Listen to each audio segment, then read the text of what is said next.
വേഗം വരുന്നവനായ യേശുക്രിസ്തുവിൻ്റെ നാമത്തിൽ ദൈനംദിന അപ്പം എന്ന അനുദിന വചനചിന്തയിലേക്ക് ഏവർക്കും സ്വാഗതം. ഇന്ന് അവൻ്റെ സാന്നിധ്യത്തിൻ്റെ ശബ്ദം എന്ന വിഷയത്തെ ആസ്പദമാക്കി ചില കാര്യങ്ങളെ നമുക്ക് ചിന്തിക്കാം. അതിനാധാരമായ ഒരു വാക്യം വായിക്കാം. ഉൽപ്പത്തി പുസ്തകം 3-ാം അധ്യായം 8-ാം വാക്യം. വെയിലാറിയപ്പോൾ യഹോവയായ ദൈവം തോട്ടത്തിൽ നടക്കുന്ന ഒച്ച അവർ കേട്ടു. മനുഷ്യനും ഭാര്യയും യഹോവയായ ദൈവം തങ്ങളെ കാണാതിരിപ്പാൻ തോട്ടത്തിലെ വൃക്ഷങ്ങളുടെ ഇടയിൽ ഒളിച്ചു.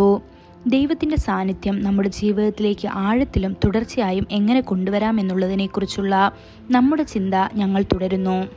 ചെറിയ പ്രവർത്തനങ്ങളെയും നിമിഷങ്ങളെയും പോലും കർത്താവിൻ്റെ സാന്നിധ്യവുമായി ബന്ധപ്പെടുത്താൻ പഠിക്കുക. ദിവസവും അവനോടൊപ്പം നടക്കാൻ പരിശീലിക്കുക.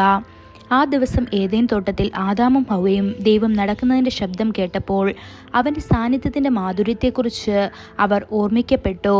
സ്നേഹനിധിയായ പിതാവിൻ്റെ സാന്നിധ്യത്തിൽ സന്തോഷിക്കുന്ന കുട്ടികളെപ്പോലെ അവർ അവനുമായി കൂട്ടായ്മയിൽ ആനന്ദിക്കേണ്ടതായിരുന്നു. സദൃശ്യവാക്യങ്ങൾ 8-ാം അധ്യായം 30-31 വാക്കുകൾ നിങ്ങളുടെ ആത്മീയ ജീവിതത്തെ വിവരിക്കട്ടെ. അപ്പോൾ ഞാൻ എപ്പോഴും അവൻ്റെ അരികിലായിരുന്നു. ഞാൻ ദിവസം തോറും ആനന്ദത്താൽ നിറഞ്ഞു. അവൻ്റെ സാന്നിധ്യത്തിൽ എപ്പോഴും സന്തോഷിച്ചു. അവൻ്റെ മുഴുവൻ ലോകത്തിലും സന്തോഷിച്ചു. മനുഷ്യവർഗത്തിൽ ആനന്ദിച്ചു. നീ അവൻ്റെ പ്രിയപുത്രനാണ്. അവൻ്റെ സന്തോഷത്തിൻ്റെ ഉറവിടമാകാൻ സൃഷ്ടിക്കപ്പെട്ടിരിക്കുന്നു. അവൻ നിന്നിൽ ആനന്ദിക്കാൻ ആഗ്രഹിക്കുന്നു.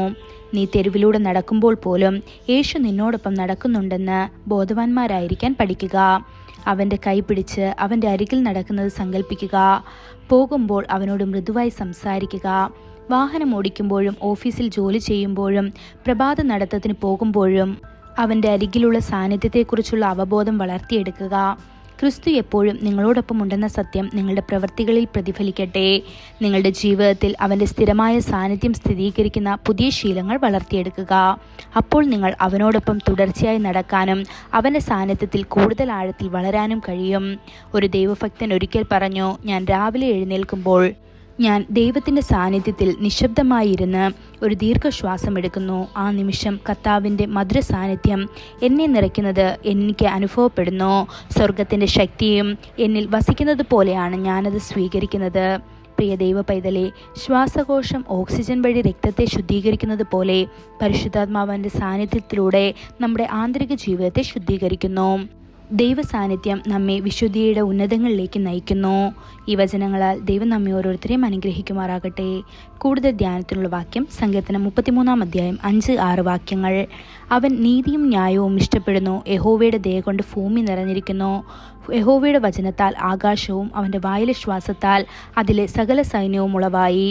ഇന്നത്തെ ബൈബിൾ വായന രാവിലെ സങ്കീർത്തനങ്ങൾ 123, 124, 125 അധ്യായങ്ങൾ. വൈകുന്നേരം 1 കൊരിന്ത്യർ 10-ാം അധ്യായം 1 മുതൽ 18 വരെയുള്ള വാക്യങ്ങൾ. ആമേൻ.